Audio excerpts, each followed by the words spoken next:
Now that that's out of the way, let's talk about the real things. Yep. Mhm. All right, so a round of introductions, and Lucky, do you have a check-in question for us? I would love to know, because there's some that I know, some that I don't. So I'd actually like to know your affiliation and your connection to Taos. I like the backstory. Mm-hmm. You do popcorn style, or I can go. following I'm people? happy to go. Yeah, I'm Lucky Daniels, and I discovered Taos about a decade ago. I think the Justice Daniels was 8, and my daughter Jaya was 2, who's now 13 and an 8th grader at Taos Charter School. And I fell in love with it immediately and wanted to be here. And after a few years of vacationing here, I realized that I wanted to call Taos home, that this was home for me. So I relocated my family here from Atlanta, Georgia. I'm an IT program manager and certainly an activist my entire life. I'm a descendant of those who marched on Washington and who were very active in the civil rights movement. And prior to technology, I spent about 13 years working for probably, I think, every civil rights leader who survived the movement at one point or another. And so I seem to be involved in civil and human rights and advocacy, whether it's by career or just by pure DNA and destiny.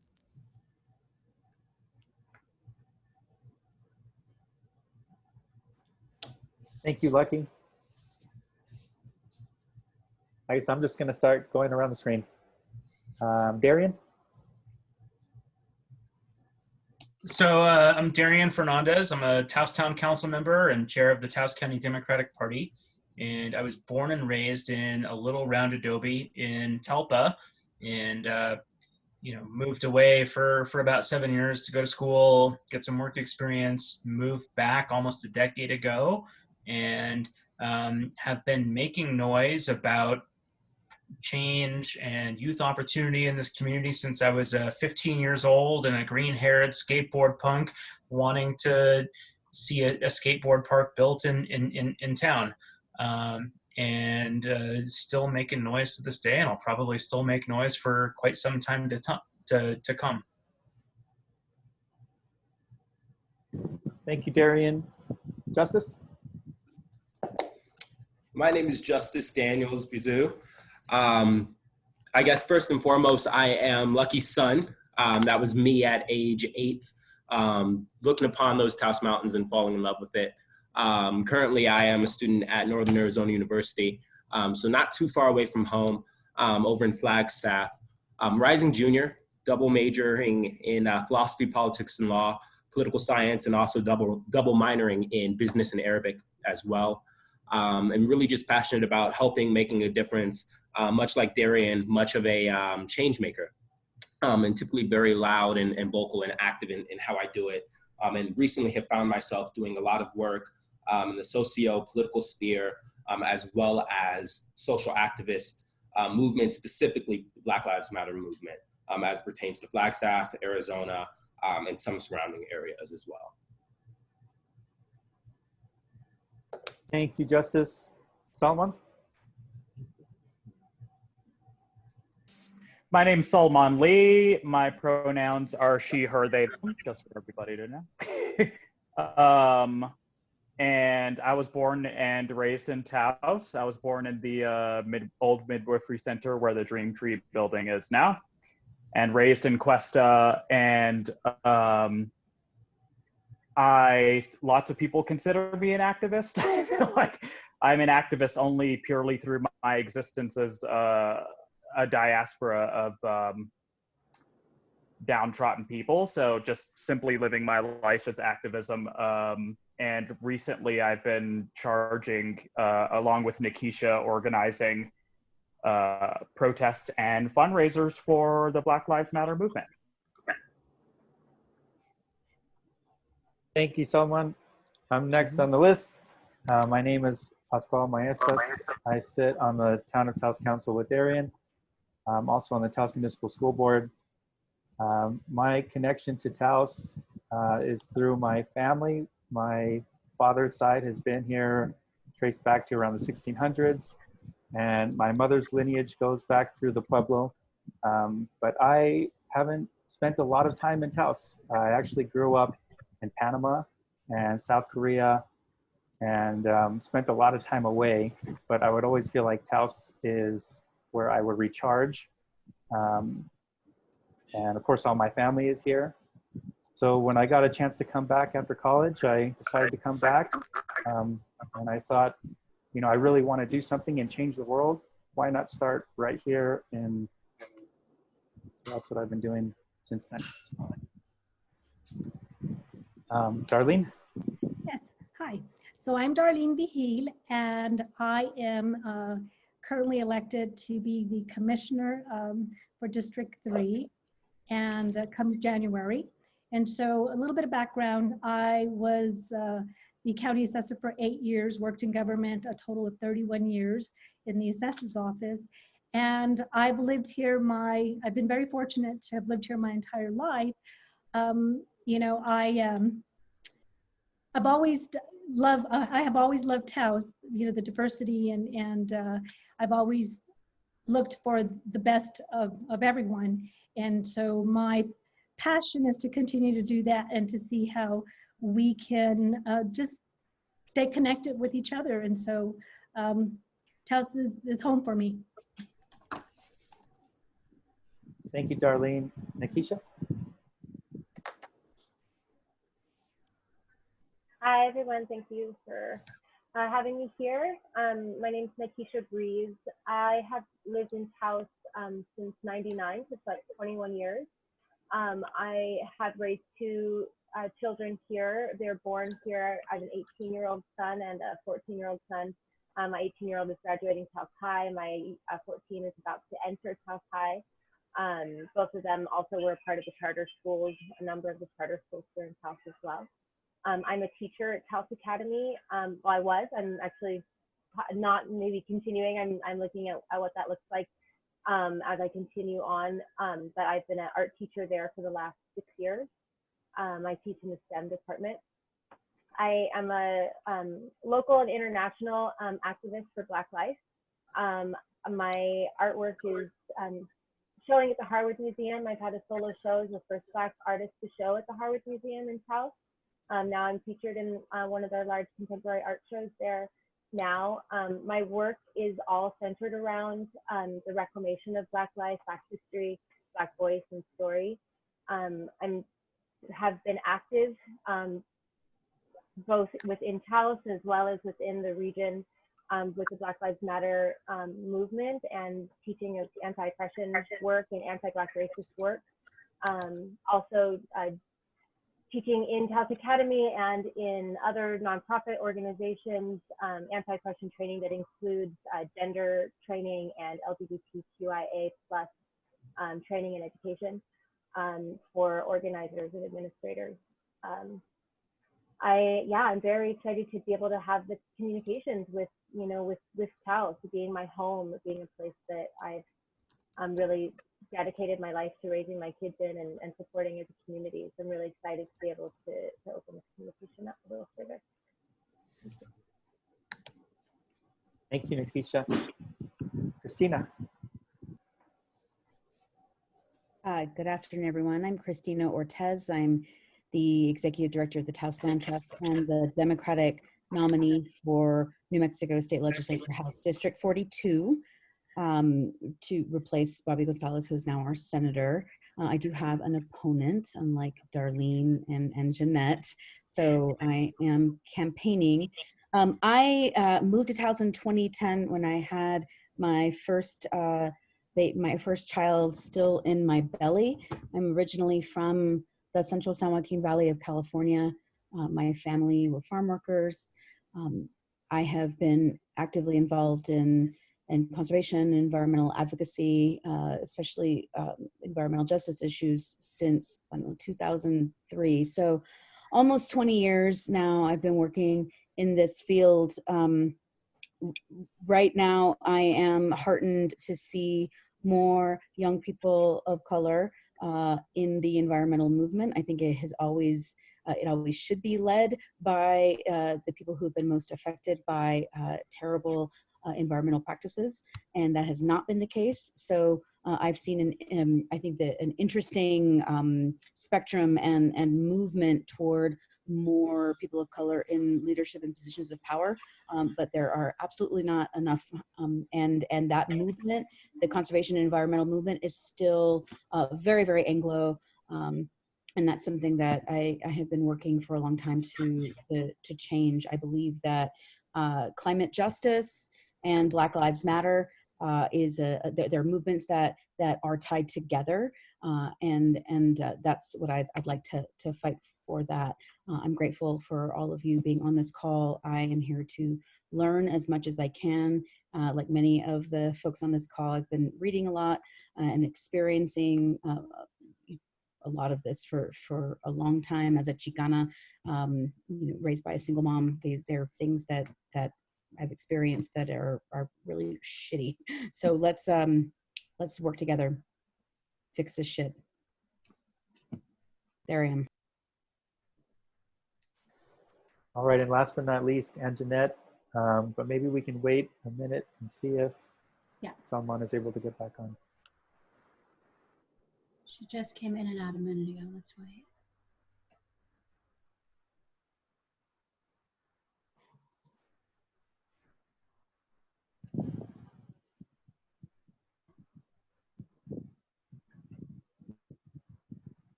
Let me know, Pasquale, if you want me to just go ahead. I'm happy to start over too.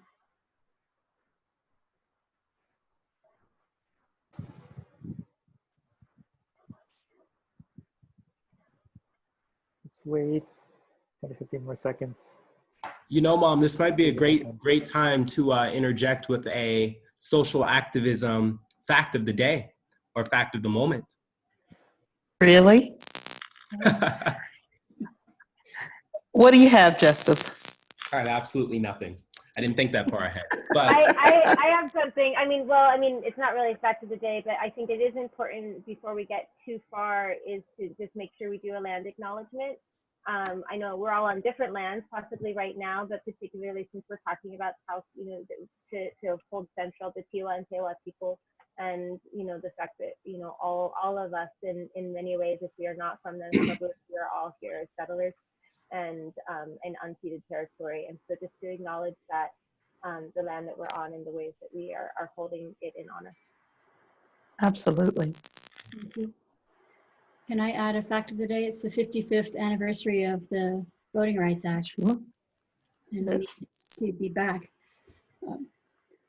Okay, I'm Anjanette Brush, and kind of like Christina, I come from farming people as well, but in a very different place. Like I'm mostly the product, except for 2 years when I was little in France, I'm mostly the product of small towns and cities in the Midwest. I ended up spending a lot of time in upstate New York and then New York City, working in communications. And my connection to Taos was when I was a student back in the early 90s, I was on a cross-country camping trip and utterly fell in love with northern New Mexico. Tried for 2 years to change my program to make my life here. Fast forward, life happens, people come into your life, you get a dog, whatever, it took me about 20 years to actually make my life here, and I've been here now for about 10 years. In 2015-16, my life started to shift. I mean, I've always been someone who is very interested in history, current affairs and issues and politics.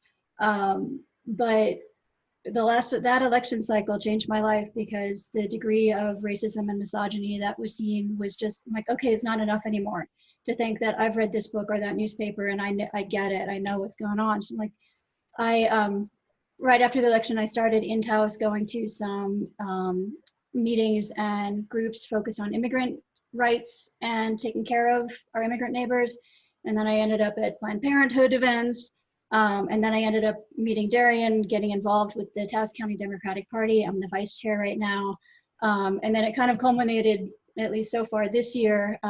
Like Darlene, I'm a Taos County Commissioner-elect. So I will I'm running unopposed like Darlene. Sorry, Christina. We're free to work for you. And so as of January, we will have a majority female county commission in Taos for the first time in history. And I want to try to help make things better and stronger and healthier in our community. Our country sure needs it. And like Pasquale, it's like, I'd like to start working here at home to try to take advantage of this opportunity and make things better. So thank you for organizing and letting me be part of this conversation, because I hope it's one of many that we have, and I think it's one of the most important things that we can be doing now. So thank you. Yeah. Well, thank you, everyone. And Jeanette, you're absolutely right. It's a very important conversation. And this all started between a phone call that Lucky and I had about this conversation and the importance of local leaders being able to understand a perspective. And I think one of the questions that I had as a local leader is seeing the Black Lives Matter movement take place across the country and locally. I wanted to know, what does it mean to be Black in Taos? And I think that's the first question. There's not really a format to this discussion, but this is one of the questions that I had. And you know, as elected leaders, how do we listen to everybody, and how do we take our position and help make change, not just in Taos, but in the state and across the country? But before we can make change, I think it's important that we understand the perspective. So I think that's the first question. If there's anybody that has any questions that they would like to answer back and forth, we can absolutely do that. Like I said, there's no format to this. But maybe we can just start here on what does it mean to be Black in Taos? I wanted to say, you know, that is an interesting question and an important one for everyone to hear. One of the main misconceptions, or one of the things that I hear a lot in sort of these types of conversations in Taos, is this idea that there's just not a lot of Black folks in Taos, that there's not really a Black presence in Taos, that's really not a part of our issues. It's not really a part of the conversation. Black people and Black bodies are seen as sort of novel in Taos, no matter how many are here or how long they've been here, that novelty. And so I'm actually curious about you all as people who are in positions of, you know, like been here a long time, spent, you know, 10, 20 or your whole life here. Like, what is your relationship to Blackness in Taos? And especially as people who are in positions of power, you know, I'm happy to share my experience as a Black person here, which includes probably a huge litany of racist experiences and you know, and bias and, you know, comments and all of these types of things and interactions. But I'm curious for you all, so it's kind of a counter question. What is your experience with Black people and Black consciousness or Black agenda or Black bodies in Taos in your time here? And how has that then also affected the ways that you work, and how often does Blackness come into your conversation? I'd like to go ahead and start by saying something. So thank you for that question. And, you know, I've had a brief conversation with Anjanette, and prior to getting together today, you know, I had to really stop and reflect what this conversation, I was trying to figure it all out, because I'm going to be really honest with you. Like I indicated, I've worked in government for a long time, and I've never looked at anyone as being different.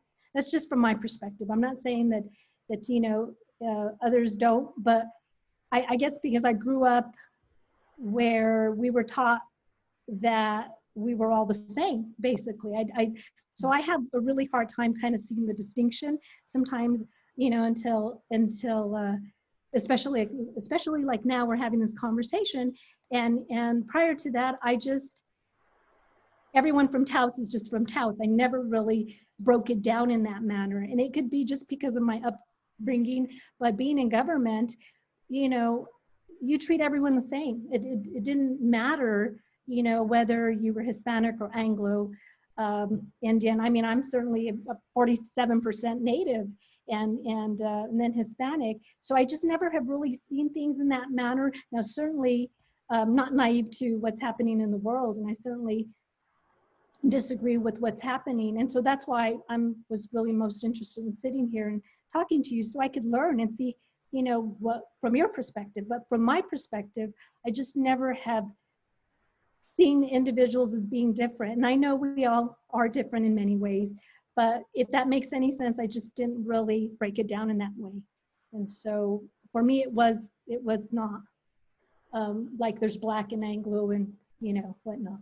I hope that makes a little bit of sense, but that's from my perspective. And Darlene, if I could just piggyback on what you're saying, this is something I think maybe being in Taos where we are mixed, and the percentage Anglo people is not nearly as much as other places I've lived. When we say like we treat everyone the same, that kind of is shutting down the fact that when we walk in the room, our experiences of that room or wherever we're walking in are not the same, right? And we're not being seen the same, even you and I walking into a room together, we have experiences based on who we are, what we look like. And so to say it's okay, I treat everyone the same, kind of erases that.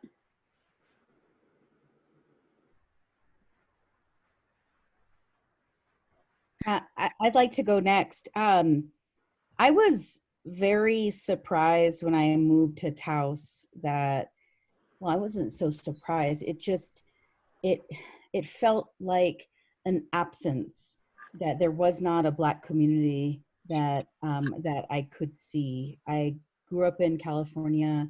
In my hometown, Central Valley, it's mostly Latino, Chicano, but there are Black families. I lived in New York City and Boston, Washington, D.C. So as a young adult, I came of age in cities where there was strong Black presence, strong Black communities.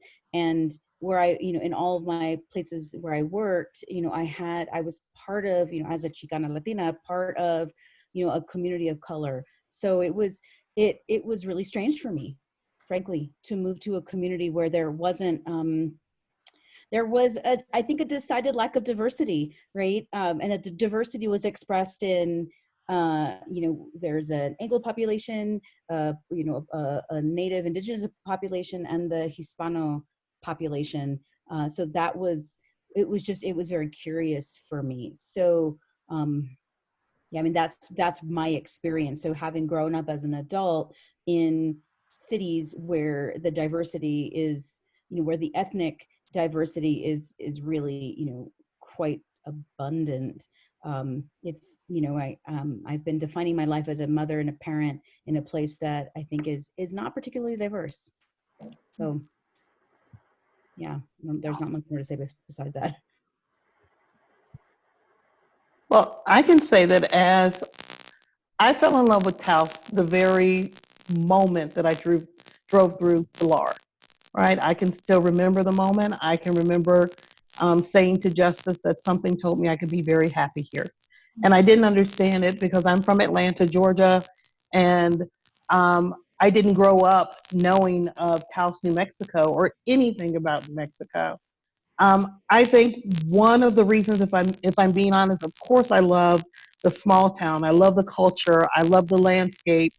Um, that moves me. It gives me peace. It gives me happiness. But there was also the motive for me as a single mother of Black children to move to a small community that we could be active in, where people in that community would be more familiar with my children. And thereby, for me, that translated into meaning that they would be safer here. Um, and that largely has been the case, right? It is a small town, and I'm a vocal person and I'm a community person. So people began to know me immediately. I got involved with the schools and activities and working with the school system around technology and consulting. And so we we continue to do a lot of work here. Justice has always been very active in the community, and it just became our norm. But to say that we have not experienced the same types of bias and racism and discrimination and microaggressions and disparities in Taos as we have in other places would just not be true. It is absolutely true that what I've experienced in other places that I've lived as an IT consultant, I've lived in Atlanta, I've lived in Charlotte, I've been in DC, to say that the truth of the matter is what we've experienced in those places, we've also experienced here in Dallas. And that for me is disheartening, but it's also the norm of what we live with being Black people anywhere. And that I think that it is true that there's how we use the word diversity in Taos differs. It's an example that we can use the same word that'll have different meanings, because often it's talked about that Taos is so diverse. Mhm. But when it depends on what your gauge of diversity is, because Taos is considered to be very diverse, but when speaking of Taos, it's spoken about as a tricultural community, which is basically not acknowledging anyone else of any other ethnicity that actually calls this place home. So it is that that break that in one instance it's considered very diverse by the people who live here. However, I, me, Lucky, as an African American woman, is not acknowledged as a part of the community um, or seen as a part of the community when it's spoken about in a larger context. Right. And I kind of wanted to, I kind of was thinking somewhat to the same end there, Mom, and I kind of want to piggyback off of what you just said. Growing up, coming up through the school systems in Taos, you really do get to see how diverse Taos is. You know, I know members of the Pueblo who are mixed this and that. I know members of the community who identify as Vietnamese Taoseños, you know, Chinese Taoseños. We have, Taos is, you know, for all intents and purposes, a fairly diverse place, but do we live up to that diversity? Do we have those voices sitting at the table? Do we ask their opinions? Do we have their input? As decision makers, we do not. And that can be kind of disheartening because, like you said, when we speak about Taos, you're always told, you know, tricultural community.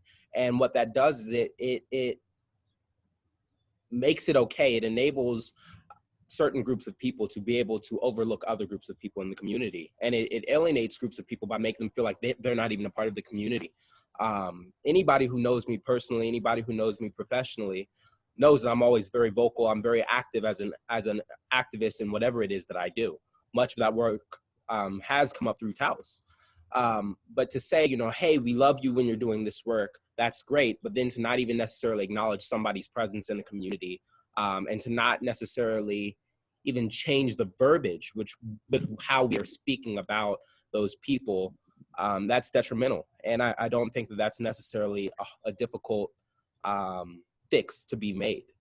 I think oftentimes when we begin having these conversations, people start with the highest levels of possible change, but there are a lot of really small grassroots base level things that we could do that actually just that do help us live up to these messages of diversity and inclusion that we say that we want to live up to.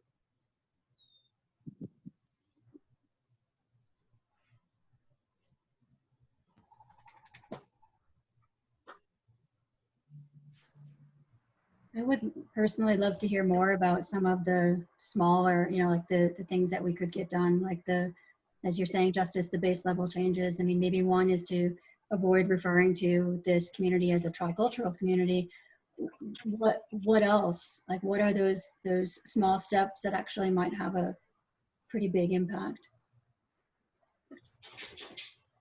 Well, I think, that could even start right now. I think the ability to be able to ask those questions is a huge first step. I think that the fact that we're even having this conversation is progress.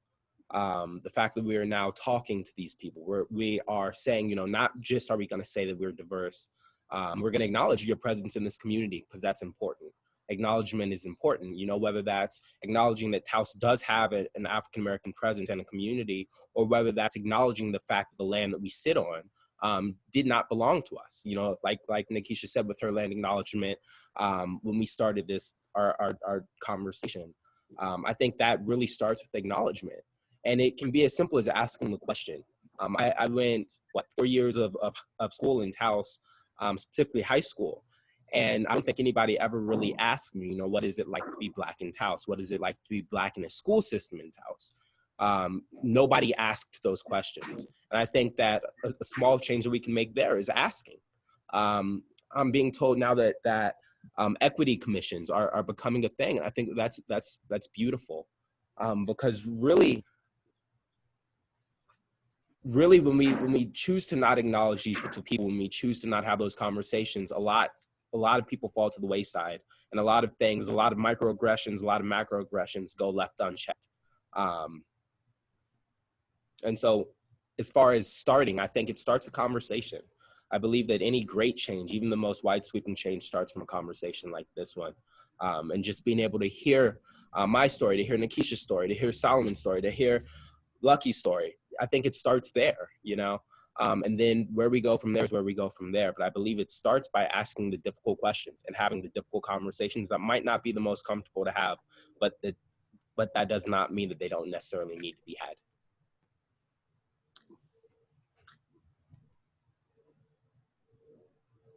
Thank you, Justice. Someone, we've seen you go in and out. If you're feeling comfortable with your connections, anything you want to say? Yeah, sorry, I had to unplug and plug my modem back in and all that Michigan. I'm certainly there with I caught the tail end of what Lucky said, and obviously I just what Justice said.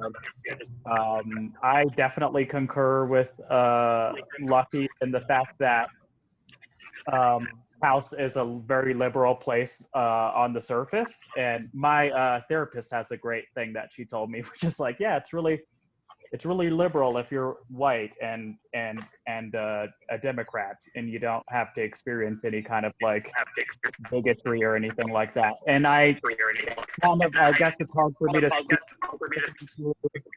my Black experience because I'm a diaspora of a lot of things that are in this town.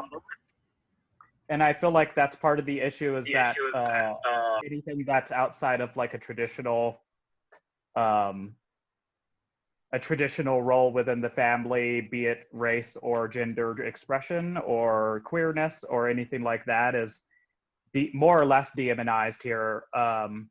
And I guess I would also piggyback on what Justice just said about what kind of movement we could have in order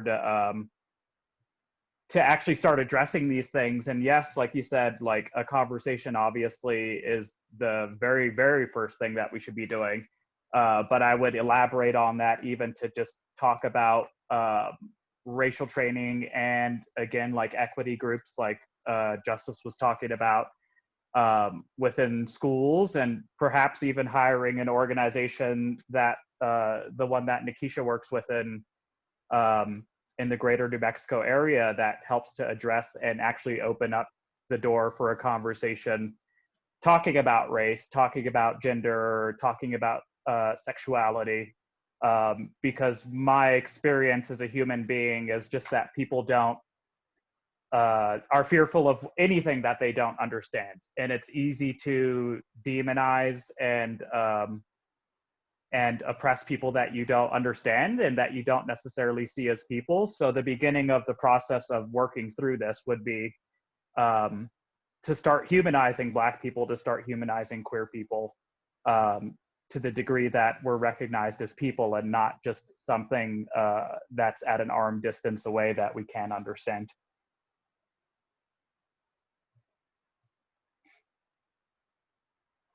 I think one of the important things that Solomon really just touched on is that people are afraid of anything that they don't understand. They fear it. And in Taos, it is actually approached as a non-conversation, as a non-issue. It is not seen. It is not addressed. And then it seems to come as a surprise that people don't quite understand how to interact with Lucky, or how to interact with Solomon, or how to interact with Justice, or they believe that there's some universal language that we can speak a word and it means the same thing to everyone. Equity is another one of those words that I can set. I'm now a part of an equity council in Taos with Taos Charter School. And when we gathered for the first time, immediately the group of people who I gathered with began to talk about all of the ways that they were going to fix the disparities in our school system and in our community. And they just assumed that we all view equity in exactly the same way. They didn't stop to realize that we're not all looking at this through the same lens. And they also didn't stop to check their own lack of understanding around the use of equity. So I often find it here in Taos that people seem to believe that they're liberal and that they're awake and they understand these issues and they're informed and they're educated, and that's what they believe until you actually start to work with them. And then once you start to work with them, you realize that the people who want to make the biggest changes in house often are the people who need the most work and understanding. And I think so, and Jeanette, when you say, what can we do to make a difference?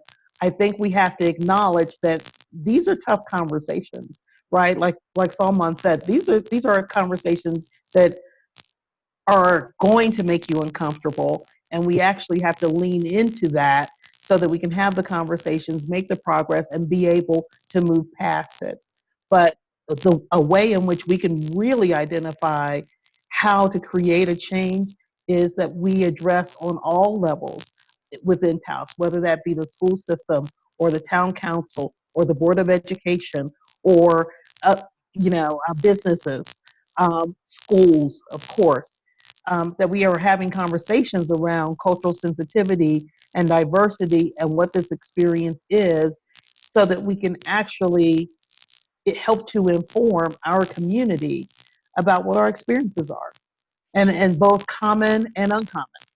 I think that we just need that level of education, and I know it's also desperately needed when we think about the 5 police agencies that are present in Taos. You know, we need to understand what experiences are they having, what training are they having, what coaching are you experiencing that helps you to understand what it is to be Black in Taos, and what that looks like on a cultural level and a community level, and how we can help to make these experiences more optimal and fair and more equitable for all of Taos's residences or residents.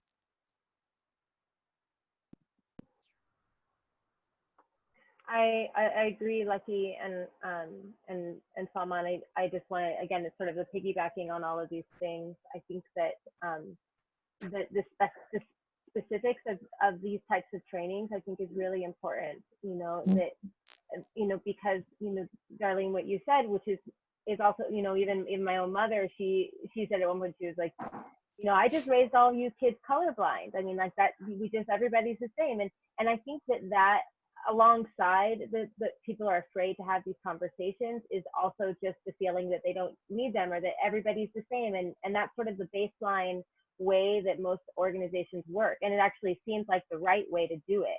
Like the right way is just to pretend that everybody's the same and basically treat everybody equally. And like that seems correct in a lot of these places. But the reality is what Antoinette, thank you also for saying that, was saying is that that is a form of invisibilization. And because we really do have very different experiences. And the more we can lean in the opposite direction towards more inclusion, more questioning, not taking anything for granted about anyone's experience, and it makes it more complicated for sure. But that's the complications that we need to be able to grow, because as an entire country and as an entire world, we have been inundated with these subtle ways of staying racist.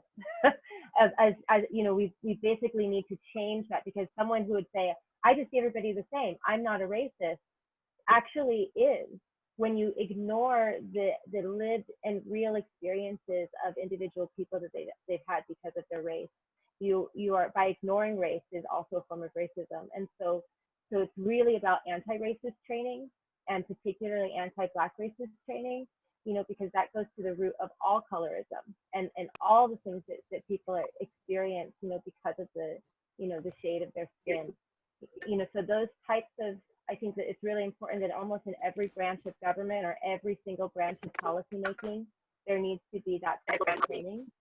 And in any way that the Taos, like councils, Taos, police departments, administrations, that if every single organization is working with yearly or bi-yearly or quarterly training, the better they'll all be. The better you'll be able to handle whoever is coming across your domain of power, to be able to help, and I think that work and that type of training comes from the funding that's necessary, and that funding comes from reallocating and actually understanding how our community grows. So that's where the whole call for defunding the police comes from, is saying, let's look at these budgets in a real-time space. And I think Taos can do that. As we've looked at some of the Taos budgets, I mean, the Sheriff's Department has a huge budget compared to our mental health, compared to our community services, compared to our school training, budgets that are allowed.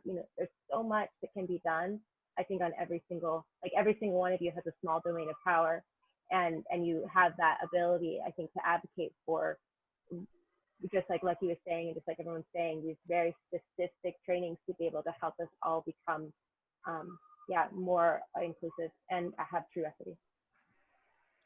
And it's also a sharing of power, Nikisha, right? It's also sharing the power. So if you think about the fact, I don't know that there's ever been an opportunity where Black people were invited to sit with Taos leaders to share our experiences.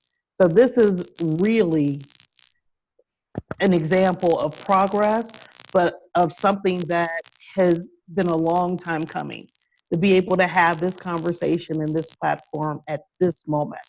But in my 10 years in Taos, I've seen 3 Black teachers, and they were each in different schools. I've never seen a Black person who sat on the Board of Education. I've never seen a Black person who sat on the town council. I haven't seen an African American person who's been among the commissioners, the county commissioners. Where are we in leadership? Where are we in government? Where are we in businesses? Where are we represented? And I think that contributes to the lack of understanding of culture. It's the fact that when we are gathering at tables and we are gathering to have these conversations, key people are missing, key input is missing, cultural input is missing from these dialogues. And that also is an inhibitor to progress. That there isn't, I don't know that we've ever had a Black African American person on any of the police forces. So it's, within the agencies. And so we have to actually make this a priority within Taos, and not just assume that it's going to be, and the fact that it's not is okay, because it's not okay. I'm actually personally curious about what all is within the power of the town council. Like, as we talk about these things like instituting change and representation and training, like it makes me curious about, you know, now that we've spoken so much to our experience and to what we feel like is needed, like what is within the power of the town council as far as power of the purse and power to create legislation and things that would further help the movement of like the visibility of Black people in Taos change. So I guess specifically, I'm curious, like, is it within the council's power to initiate more training with police? Is it within the council's power to start allocating funds to a more offensive approach to racism and violence in Taos, as opposed to a defensive, which happens to be, unfortunately, the police? I'm curious about what power the council holds, and we can talk all day, but what kind of change can we take away from this meeting today? Gary, we haven't heard from you. You want to take that one? Yeah, sure. Salman, that's a great question. You know, we do have the power of the purse through our annual budget process. And I know Pasquale has met with our police chief about some of the concerns that have been brought up by the Black Lives Matter movement. And I'm scheduled to meet with the police chief next week to talk about that more. So we do have the power of the purse. I think we also have the power of encouraging more policies that really focus on how we can be more inclusive as a community. And I think one thing that comes to my mind is like having more of an active say in the marketing effort, you know, for Taos. When I look at the advertisements that are going out to promote visitors to this community, I don't see a lot of people of color. I don't see a lot of Black people. I don't see a lot of Indigenous people. You know, it's very clear who the market is targeted to, and I think that ends up being like a self destructive cycle, because on the one hand, like, you know, we don't have a lot of Black, Indigenous people of color visiting this community, but at the same time we're not advertising it. So I think those are things that we can certainly take a look at at council to better advertise the community as one that is friendly to all. And then in addition to that, I think as leadership at the town and the county, we have the power of the pulpit. You know, it's not just what we do when we're in a formal council meeting voting on things. It's what we do every day to reach out to the community and advocate for change. And sometimes the greatest change happens outside of the council or commission chambers, when we're interacting with people and really pushing for things in a setting that is less formal and that allows for more conversation and more honest and blunt conversation. Pasquale, I don't know if you have anything to add, and I'd love to hear from Anjanette and Darlene and Christina about, you know, how they would like to approach these issues as they're heading into office. If I may interject really quickly and just say, I think it's great that you're meeting with the, did you say the sheriff or the chief of police? Our chief of police. It's funny because right before in our little pre-meeting, I talked to Nikisha and Justice and Lucky about getting pulled over with a friend not even a week ago from the Pueblo, and the police officer was perfectly nice. The only specifically physical triggering thing that I think me and my friend from the Pueblo experienced was that he did roll up to the window with his hand on his gun. And that's obviously, for people of color, that's a very palpable experience right now. And so I guess I would just encourage you, maybe in talking to the chief of police, to ask about what they're doing, like specifically in order to put the people of color's minds at ease because I can speak, you know, I haven't had any terrible experiences with police here in Taos, but I still carry a certain amount of trauma, be it, you know, present life and ancestral towards interactions with police. And I'm curious about, I don't even know how to start the conversation with that, about how we mend, you know, the tension between police and people of color, Black people specifically. And then I'm also curious, and I'd love to hear back from you after your meeting with the chief of police about what exact racial and violence and mental health training our police officers in Taos have. That would be great. If I could do it. Oh, quick, go ahead, Pascal. Just an order really quick, because I know Justice he raised his hand. But if we can go, Darlene, Christina, or Anjanette, if you want to answer the question that someone asked specifically about what does the commission or Christina or the House, what can they do, what's in their power, and then we'll go to Justice. I'd love to answer that. I think that this is the time right now, this upcoming session, even though the budget will be abysmal, but we will be rebuilding. We must rebuild our economy. We must rebuild our communities.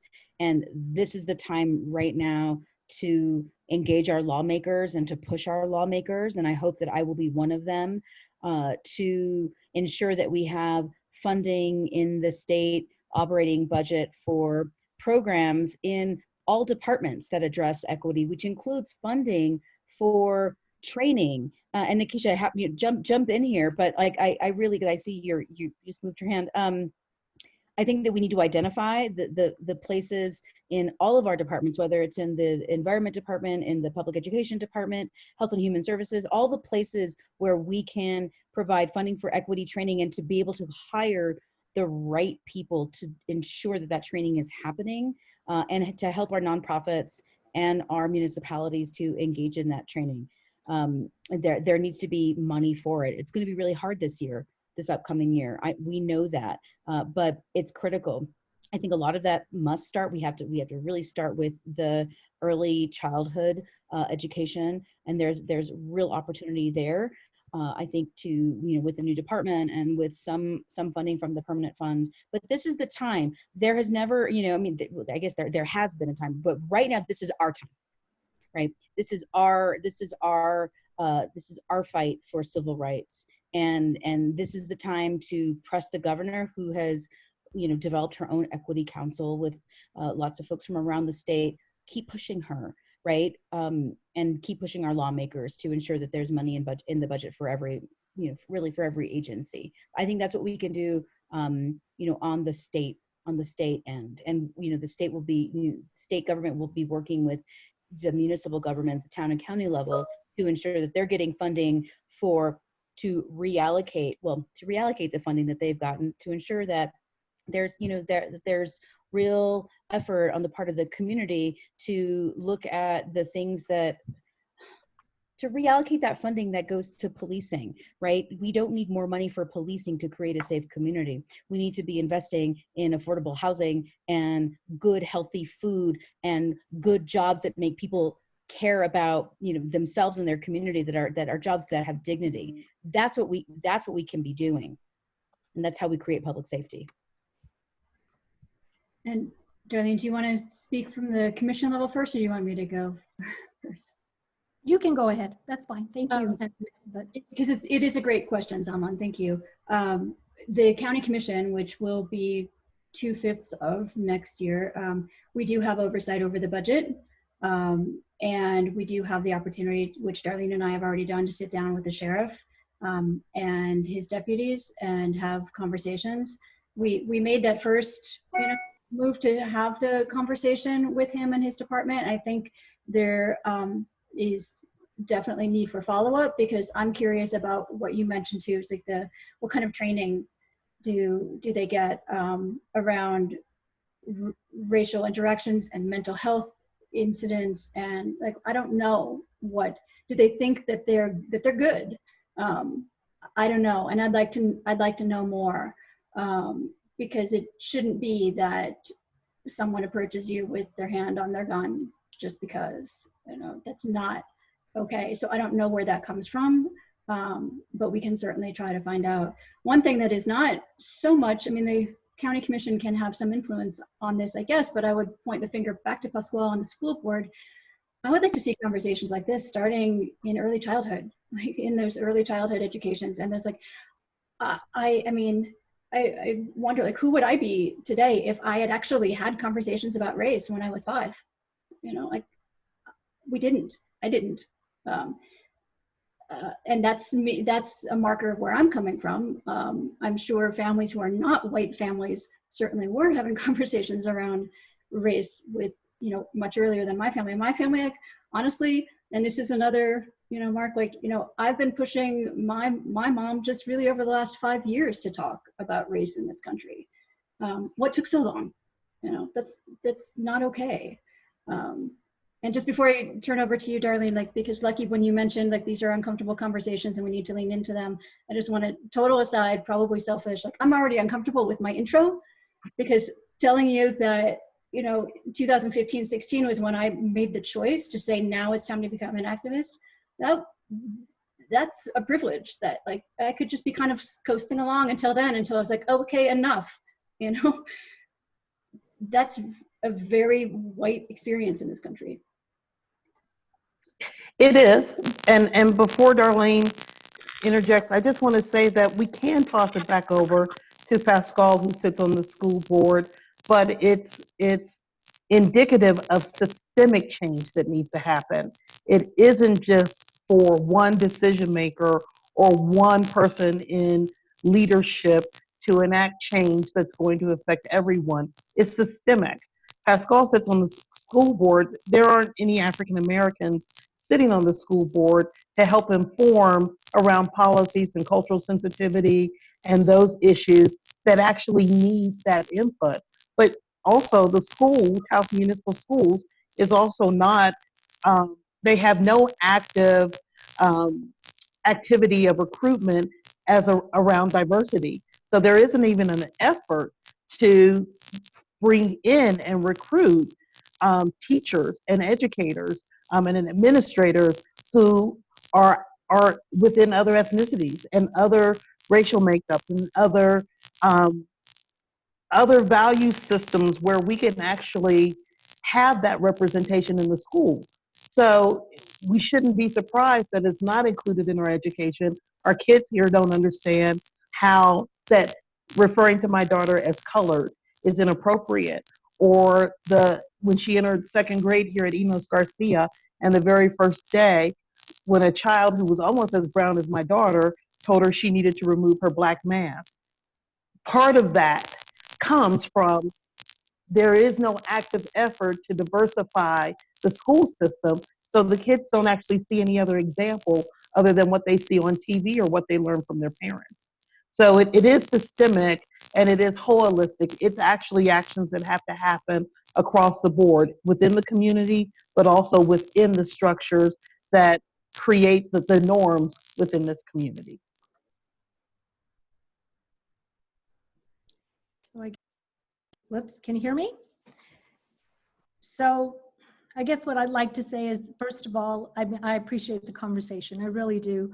Matter of fact, you're right. It's a little uncomfortable because like Anjanette, I started off by saying I never experienced it, but it's the honest truth. I was taught. My mother that's how she taught us. We were all the same. And so unfortunately, I realize now that it could be viewed in a way, like Nikisha said, that it is racism in a sense. Certainly wasn't meant to be, but my mother has always just made things so,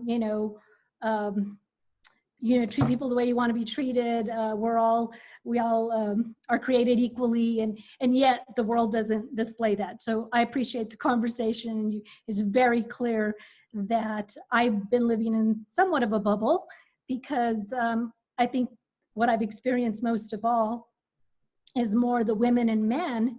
Since, like I stated, I've been in government for many, many years. And although women, it was common to see assessors and treasurers and clerks as women, commissioners just was unheard of. And even then, as an assessor, treasurer, or clerk, you were fine as long as you didn't open your mouth and you didn't disagree with the commission. But once you did, then there was that, they were clear to try to put you, they tried to put you in your place. And so I think I've struggled with that more so than anything. Of course, that's my experience.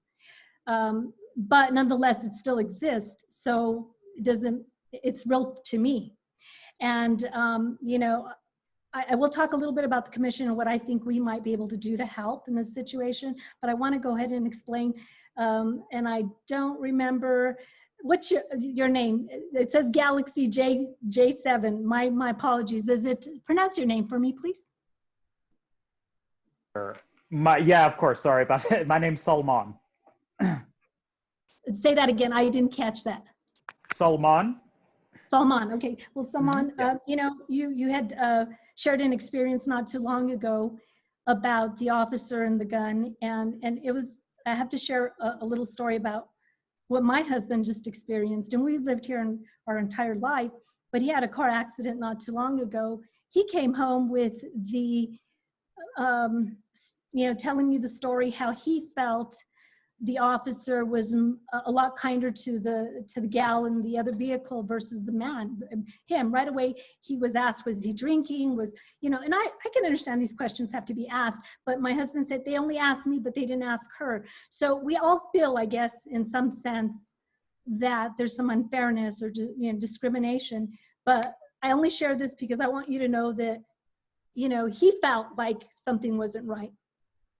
But I do appreciate the conversation. It is a listening, it's listening and learning. And so going into my position as a commissioner, I'm certainly going to view things a little bit differently. I agree that education is very important. I really think that we have to start early because, as Anjanette has said, you know, those conversations probably weren't had way back when. And I chose to follow my mother's, you know, teaching, and that is just to treat everyone the same. But there are differences. I realize that we're all brought up differently. We all, you know, come from different backgrounds. But nonetheless, I think going in as a commissioner, I do want to make sure that there is equity. My apologies.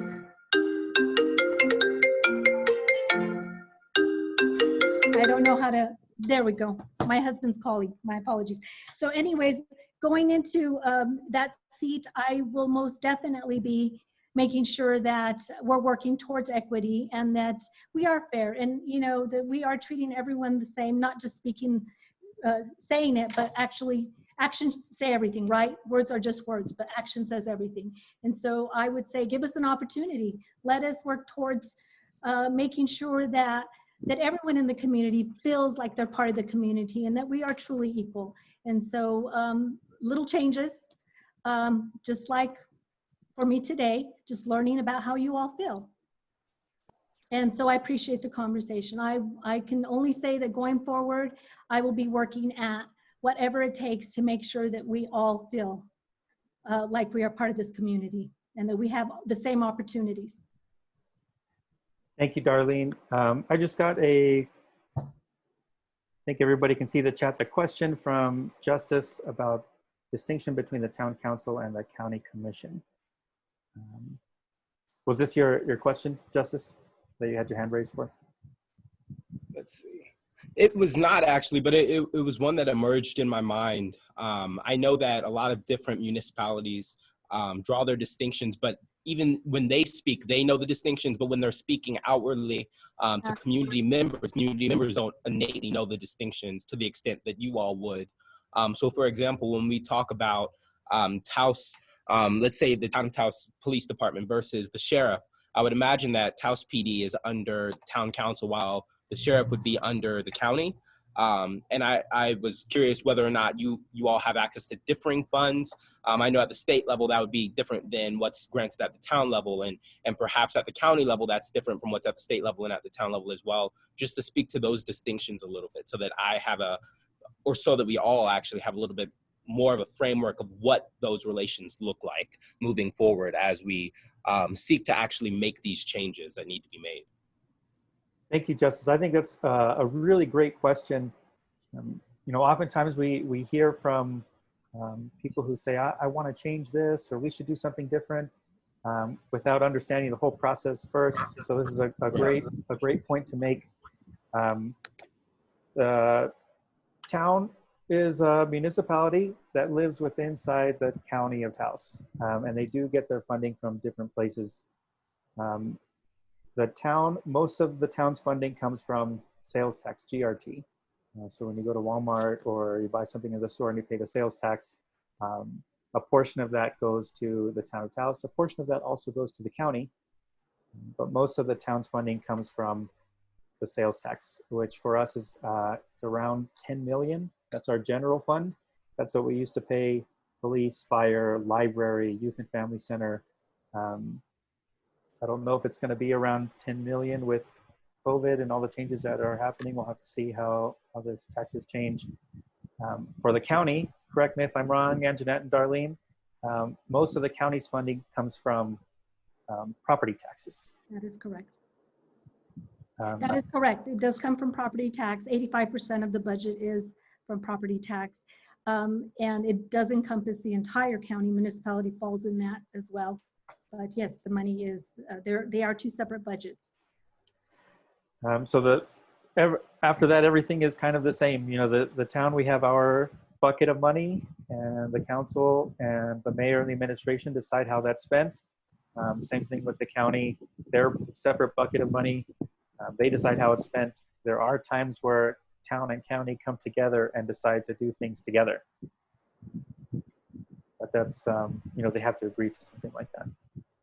And just to add on to that, for example, Cuesta has their municipality, Telsky Valley, Red River, they all are much like the town of Taos. But Taos County encompasses all of it. And the Pueblo as well, they have their own police force, for example. But we are working towards more collaboration. I look at our council members, and Angela and I are really striving to make Taos County government, you know, kind of, well, we can't be one because obviously the rules of government, we do have separate budgets, but we can certainly work together and stand together to make these changes, these positive changes. I want to say just, and this is just a side note too, as far you, Darian, you were talking about, you know, your advertising, you know, as far as visitors. The best advertising for Black, Brown, Indigenous people to come to Taos is that the town council and the city council have done these types of things on the bottom end, like that we see that the schools are, you know, culturally sensitive, and that the organization, that everything is like, that's really the, like, rather than targeted advertising by putting a brown person on a flyer, it's actually doing this work that you all are talking about doing. That's what's actually attractive to Black folks when they're looking for a place to be and to live, is a place that they actually are seeing that administratively they're being looked out for, they're being acknowledged, they're being seen, and that there's an active space for them and their children to be in the schools and in the community, rather than just, you know, again, like a targeted ad campaign. It's really important to recognize that, you know, the Black and Brown people are highly educated and are looking for truly safe places where the community is walking the talk of inclusion and not just making the image of it.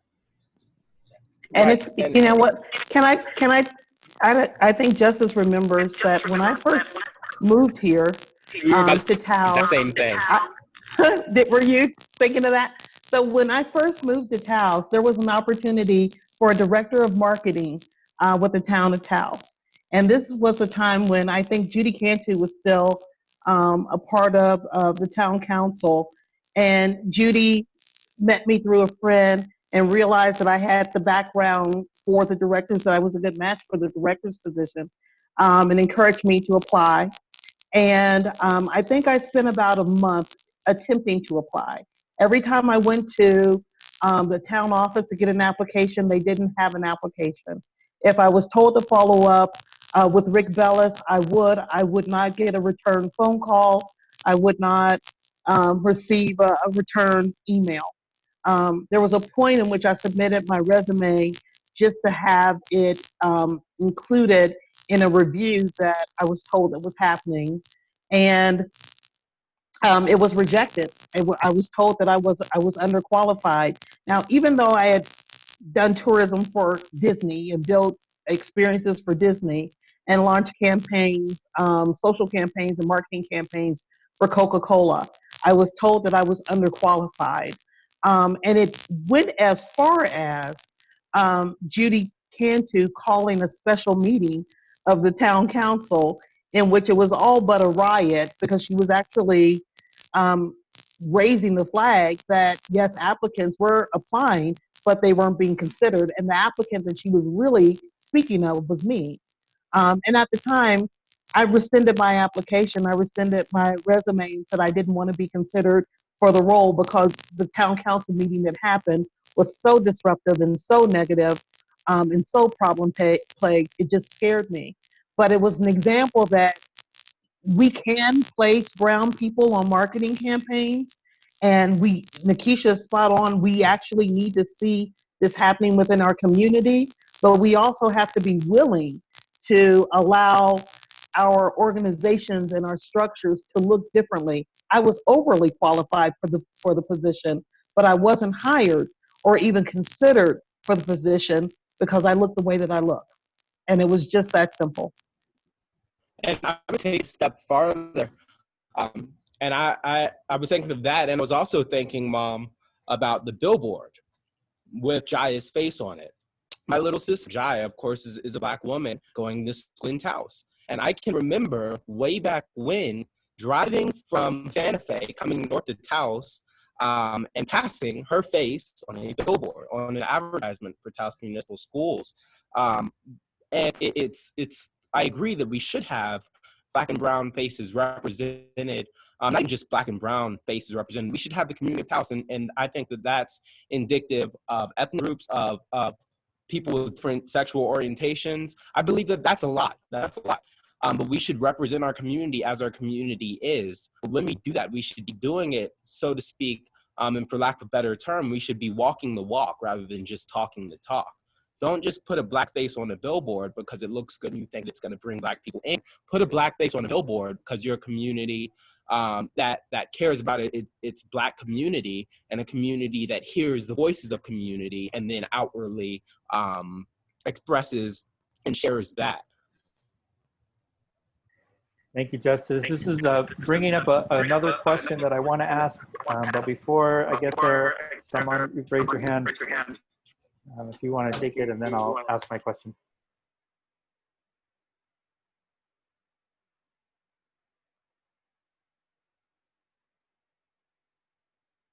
Was that me, you said?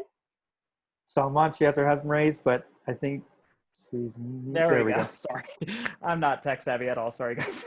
I guess, I mean, this is going to prompt me into a whole nother dialogue that may take a while. But I guess I hear a lot. I'm happy to hear about exactly what the council is in charge of and how specifically you all can help with the issue of like racial sensitivity and such things in Taos.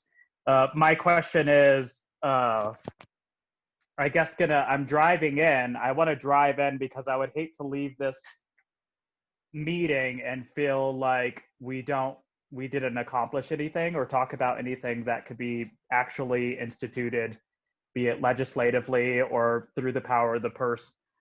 So I kind of want to ask that specifically, like what specifically can the council do in order to institute changes as far as equity training and things like that?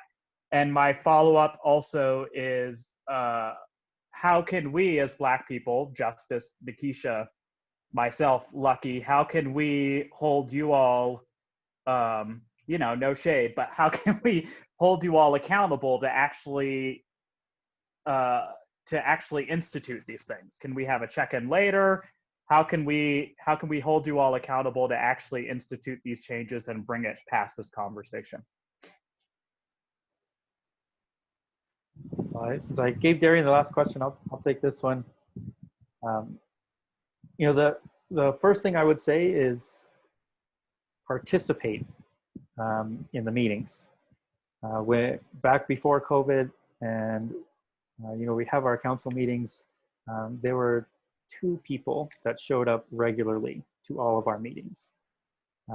Most of the time, we would sit there in an empty room. It was just us making the decisions.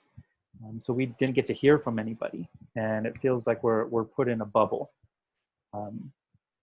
So one of the first things I tried to do on the council was to try and get all of our meetings recorded and streamed. I thought maybe people just are too busy, or have families when they get home and can't make the meeting. So I would say that's one of the things that you could do right away, is just start getting involved. Because if you show up to all the meetings, you are going to be seen. You're probably going to be the only person there. And most of us, during a little break or something, if there is somebody in attendance, we'll go down and say, is there anything we can do for you? Is there a reason why you're here? And sometimes people would just say, no, I'm just here to listen. But you get the attention of the council, or get the attention of the commission, just by participating in the process. I'm absolutely for holding us accountable. That's one way to hold us accountable, is to watch. So I can tell you, we look at the reports of how many people even watch the meetings. And before COVID, it was around 6 or 7 people watching for an average of about 2.5 minutes, which means they probably clicked on something that was only interesting to them, and they didn't watch the rest of the meeting. So you can hold us accountable by that. Keep staying involved and saying, remember that meeting where you said you were going to do this? I remember, I was there. But I would love to have a follow-up meeting to this. It's already almost 6, and we've barely scratched the surface. So another meeting I think would be great if everybody wants to participate. I do want to echo what Pascual said. It is true, you do need to participate, and it's just one of those things that if you're part of the community, then things can change. And so participating, and you're right, I understand your question, how are we going to know, what can you really do for us? I would just say, obviously, give us an opportunity, let us go in there and see what we can do. But I will tell you that right now, the way the county functions, there's already regulations that for jobs, for example, they should, there's a process to make sure that equity is there. Now, obviously, if something's not happening, please, you need to speak up and say, hey, wait a minute, Lucky, I'm really sorry that happened to you, because that's not the way it should be. There is a process in place. Everyone should be given that equal opportunity, but yeah, hold us accountable. Take a look at what we're doing, and stay in touch. I would agree that we need to be specific. And I'm not sure right now, that's my favorite way to leave a meeting too. It's like, what did we decide to do? And I think that's where Darlene and I are coming from as we take office. It's like, let's just get stuff done. For me personally, I do want to look at hiring, because I don't know, I'm sure there are like the rules and regulations, but in addition to those processes are driven by people, right? So what's the hiring history? What exactly is in like the giant binder I got from the county last Friday around hiring? That's one thing I want to look at. 2, I think we need to have a follow-up conversation with the sheriff after we kind of like broke the ice and let him say his piece. I want to find out more about training. And Darlene will have to like do that, gently, carefully, respectfully, but yet do it. And then the third thing for me is I personally need to learn more about the Equity Council's work that is being done and set up here. So if Lucky, if you would, maybe we can all have a meeting about that as a group, a full group, or I am more than happy to be available anytime to learn more about that, because that seems an important piece of the puzzle. It sounds like our follow-up meeting should be now that we're having this discussion and building some trust, but specific policy actions that we can take, because I think that kind of meeting alone can take a couple hours, because we're also soliciting ideas too, not just us telling you what we can and can't do. So maybe if everybody's happy with that, we'll set up another follow-up meeting with give us some time to go do a little research and come back with ideas about what to do. And Pascal, can I say one thing too? I think Darlene talked about the importance of getting involved, and I know you talked about the importance of showing up and attending meetings, but I do want to say and push back to say it is not that easy, and it's really not that simple. And Pascal, you know me a bit better than the other council members and the commissioners or the commissioner-elect. You would be hard pressed to find a parent that is more involved um, in this community with their young person and other community youth than me. And what I found to be the constant in Taos is that my contributions to the community have always been welcome. So the fact that I'm a tech girl who has been able to deliver solutioning around STEM programs has always been easily accepted. I'm able to help develop the strategic plan for the Taos Municipal School District a few years back, completely open and welcome. My involvement, my contributions to the community have always been, since day one, I've always been active and involved and always contributing to the community that I'm a part of and that my kids are a part of. Where the break happens is when I experience oppression and I speak out about it. That's not welcome. That's where the break always happens. So as long as I'm giving and contributing and I'm active and I'm participating and I'm supporting, that has been welcomed and I have been present. I have often been one of two parents sitting through the 6-hour school board meetings.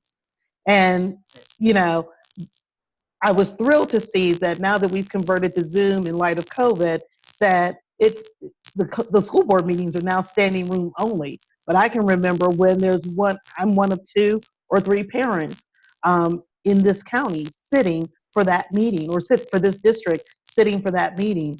I've always volunteered. My son has always been involved. I've worked with the superintendent, Dr. Torres, for years advocating around technology. I was the person who challenged her when she put my daughter on a billboard. How can you put Jaya on a billboard that represents diversity, but you don't actually hire Black administrators and teachers? And so it is not for the lack of involvement that we're not represented. It's that once we begin to speak about oppression that we encounter, or disparities that we encounter, or inequity that we encounter, that's when we're told to be silent.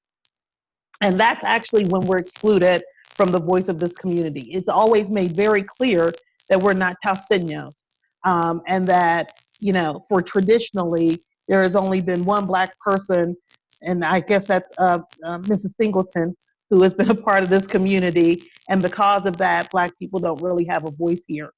That's been incredibly clear. So it isn't just involvement, it is a mindset and a cultural reset that actually needs to happen as well. I'd like to say that involvement isn't just going to the meetings.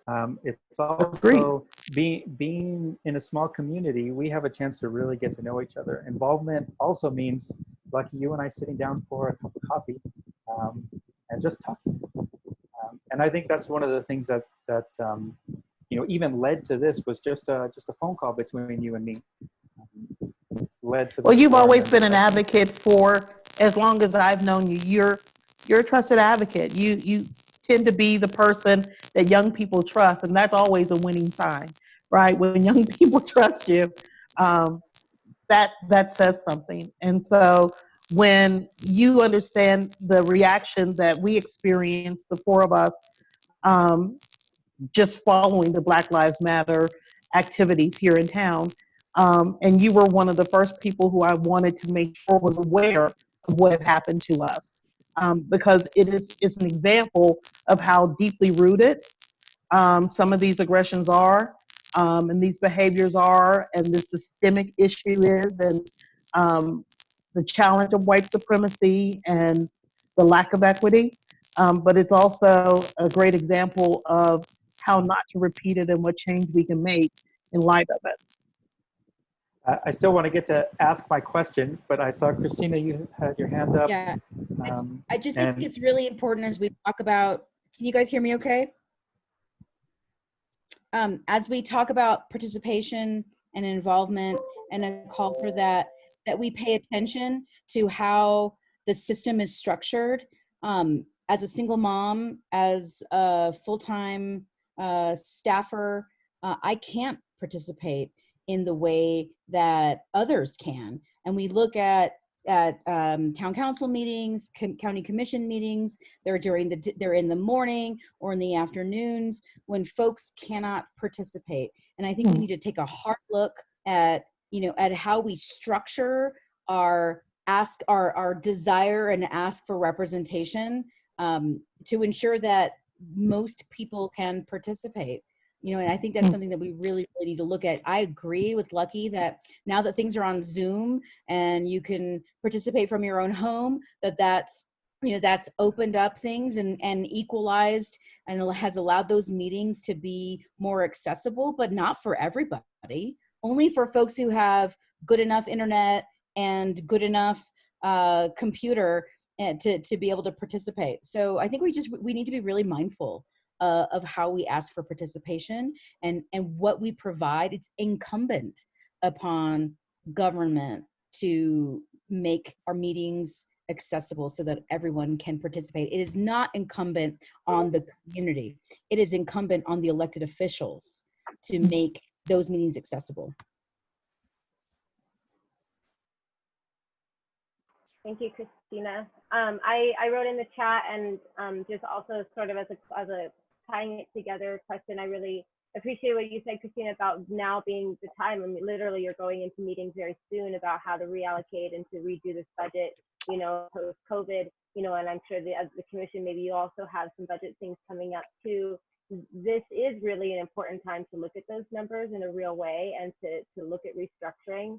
I think that, all policymakers should have baseline anti-racist training, racial bias training, gender training.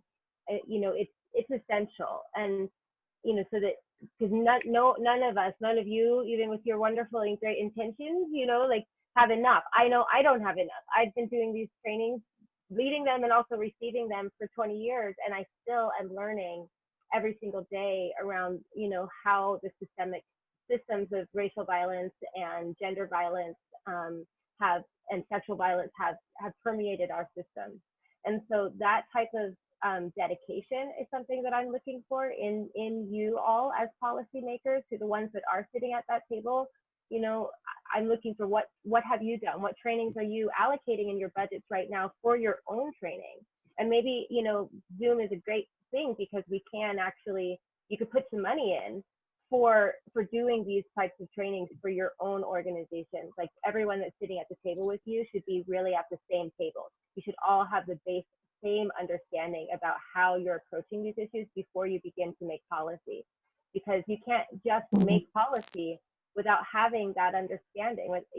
And then as well, the people at the table should be diverse. There's steps to doing it, but it's important not to assume that because you have a great heart and some understanding that you actually have enough to be able to craft policies that are going to really support. And so I just wanted to say that, as you're looking at your budget, personal dedication, developing those trainings for yourself and you are in charge of, and then seeing how that can also play out into all of the other layers of government.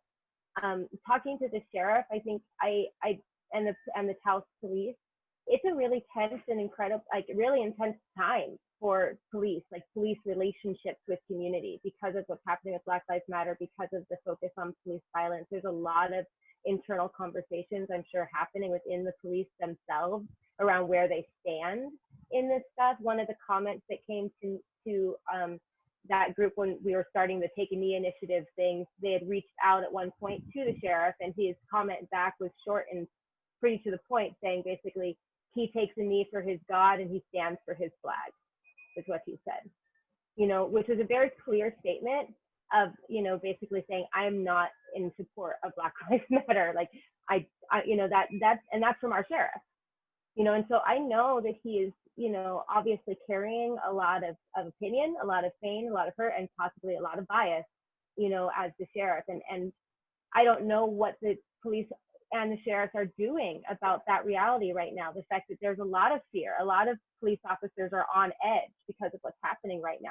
How is the organization dealing with that? Are people saying, like, okay, we need to have sort of a racial bias training now in the wake of Black Lives Matter? Yes, okay, yeah, you did it a couple years ago when you got certified as an officer, but like, I feel like all of those organizations need to have a retraining right now to assess where they are, to talk about the traumas that they're experiencing, as well as the ways that they are politically engaging with this situation. That's just another piece, is as you talk to the sheriff, I'm wondering not what they've done in the past for racial bias training, but what are they doing right now to address the issues of Black life, and how their organizations are approaching it, how their officers in this moment when they feel they're being attacked are actually showing up in the streets. Thank you, Nikisha. We have 20 minutes left, and this is a question that is not going to get answered in 20 minutes. And we've kind of talked about it a little bit, but I'm just going to put it out there and say it. What makes someone a Taosena or a Taoseño? I think in the past, the answer has been related to like how deep your roots are here or how long you've been here. But I don't think that should be the definition.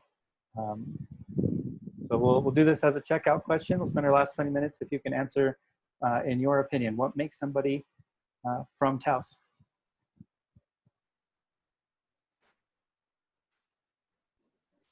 Well, I guess I'll start. I'm with you. I don't believe it's merely the fact that you lived here your whole life.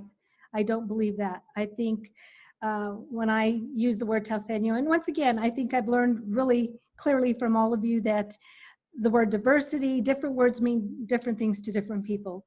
But Taoseño, a Taoseña is someone who lives in Taos, has made their home, has made Taos their home, and is part of the community. To me, that is, it has nothing to do with the fact you were born here, whether, that to me, it does not encompass that word. So clearly it's just living in Taos, making it your home, and being part of it, contributing to it. That's it. Well, I'll go ahead and jump in.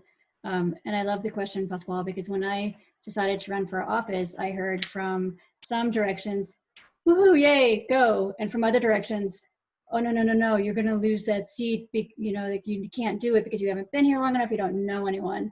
You don't know enough people, and you're not from here. You'll never be from here. But to me, what matters for any of us is not like, I love my neighbors who have been here for generations, and I have a ton of respect for that. And I think respect is the key. Like, you don't try to impose your own vision on the place. You try to help the place get stronger and healthier for everybody.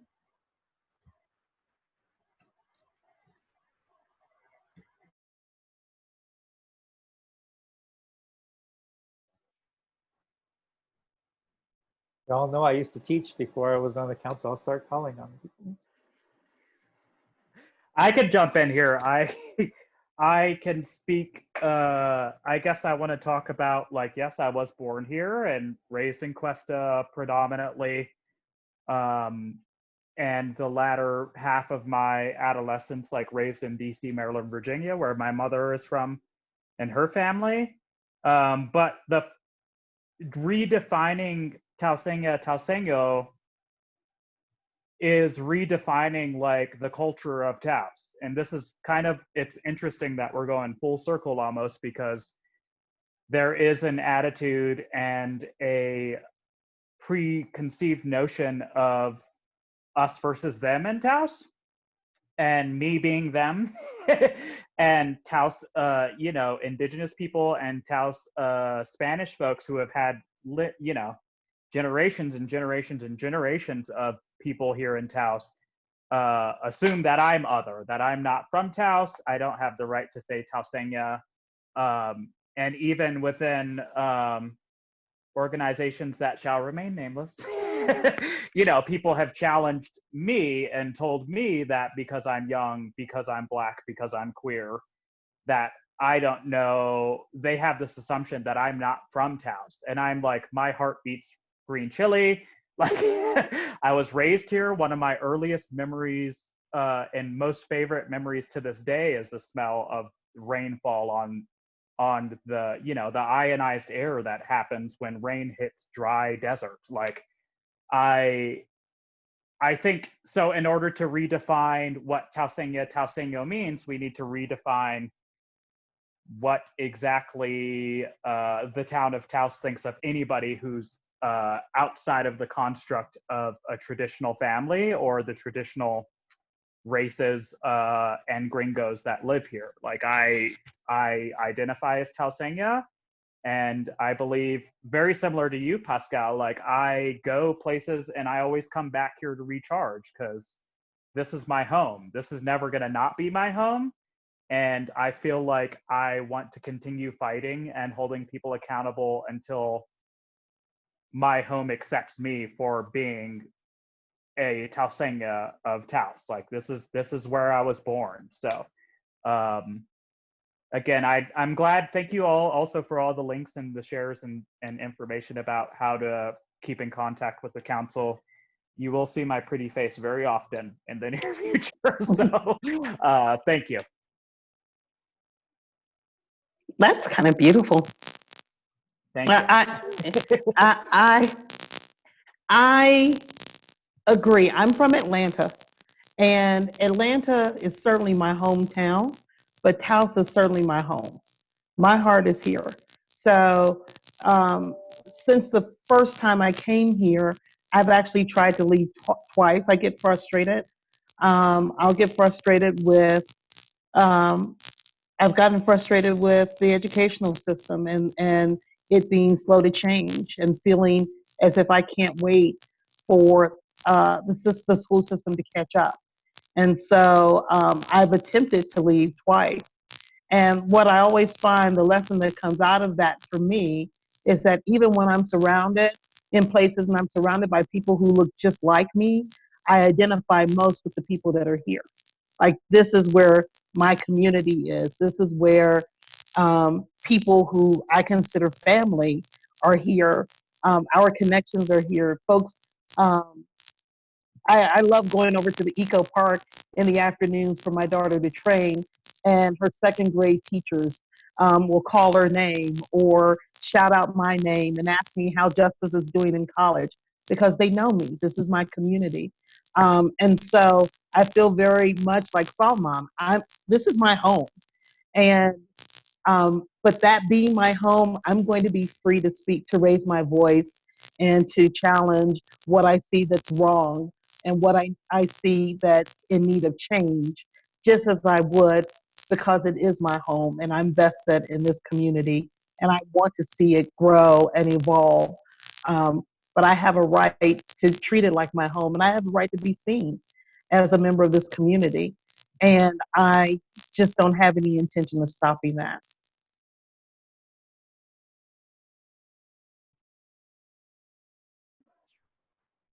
To me, it's always a really layered question when we start talking about place or talking about land as a diasporic body.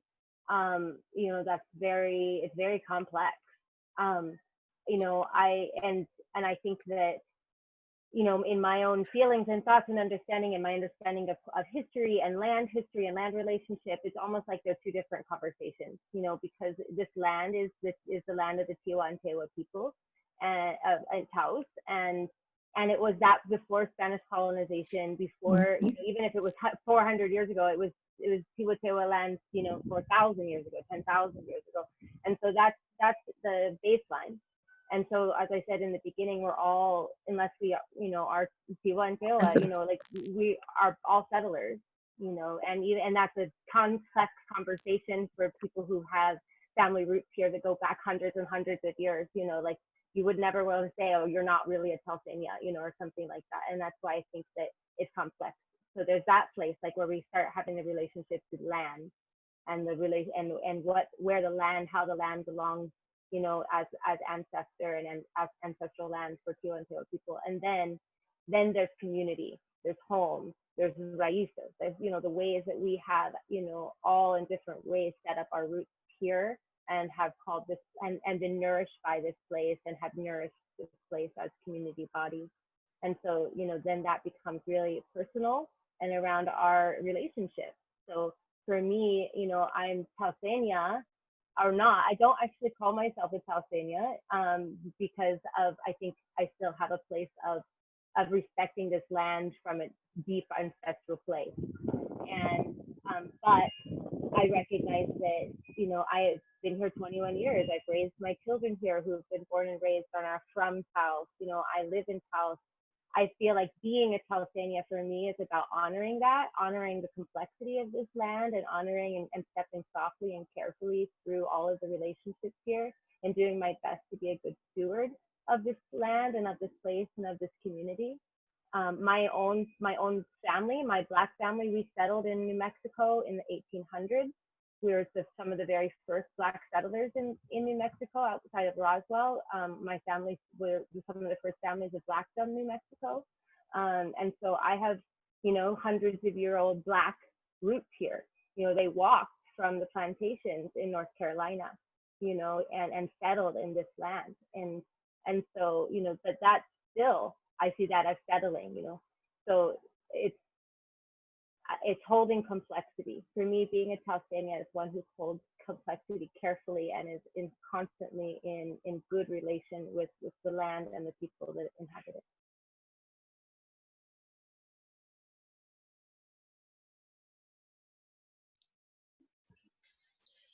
Yeah, I think for me, yeah, too, it's less a label of Taoseno or Taosenia and more of an identification with the place and the community and what you want to do to,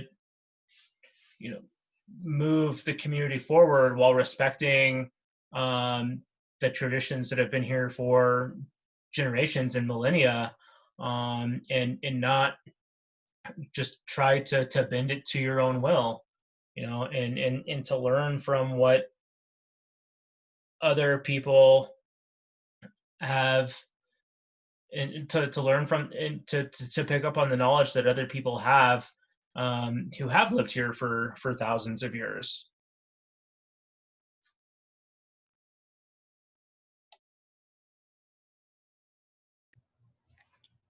I've always considered myself to be an activist wherever it is that I am, and recently found myself doing activism, right, that unintentionally offended a grouping of people, and it made it so that I ended up having these conversations with this group of people, and when we all just had varying levels of misunderstanding between us. And we started off this conversation, and it really was less even a conversation and more of a training for all of us so that we could all understand how to respect each other more, but not just in the context of I respect you by listening to what you're saying, but I respect you by acknowledging where you came from and acknowledging that that's important. And specifically, this training was put on by the mayor of Flagstaff. Her name is Coral Evans. And Mayor Evans, she's a friend of mine now, but Mayor Evans, is the first thing we did in this training was we stated who you be. That was the question. And who you be was a question indicative of calling, so to speak, to call upon your ancestry, to call upon your roots, to call upon what makes you who you are, right? And so again, she started with this question of who you be. And so when somebody asks me the question of being Taoseno versus Taosenia, that's actually kind of how I tend to think of the question, is who you be, and understanding that who you be doesn't have to fall necessarily into this tri-cultural model, but who you be is so much deeper than that. And understanding that it's okay to say, hey, treat everybody how you want to be treated. But I think that the way that we enable any sort of injustice against somebody is by not acknowledging where they came from, because only by understanding where we came from can we understand where we're going. And so in the context of this question about Taosenya versus Taosenya, I kind of think of, well, since I came to Taos, right, I've been hearing stories, I've been told by various community members and community officials that mountain, that Taos mountain, that mountain that is sacred, right, calls upon certain people. It calls upon some, it sends away others, casts away others.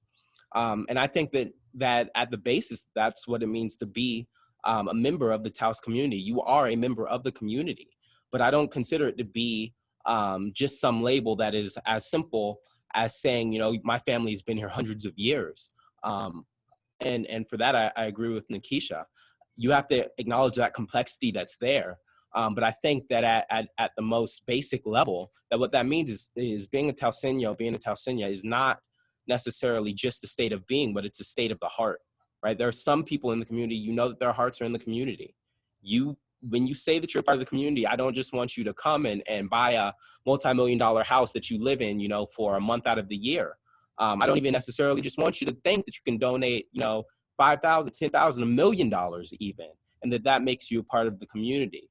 And likewise, I don't want somebody thinking that just because I'm Black and I was born and raised in Atlanta, that I'm necessarily any less a member of the community than anybody else. I think that it's less a state of mind. I think that being a Taosenya and being a Taosenya is a state of the heart, because that mountain calls people for a reason and sends away others for a different reason. And I think that the people who have the privilege, the benefit, the blessing of being called Taosenya and Taosenya respect the land, respect the ancestry there. They bring to the table and bring to the community who they be, right? And that's regardless of where you come from. They bring that to the table and they bring those topics to light and fruition. And I believe that that's what makes them Taosenya and Taosenya, is that resonation with their hearts, with that mountain that we hold to be so sacred and so special.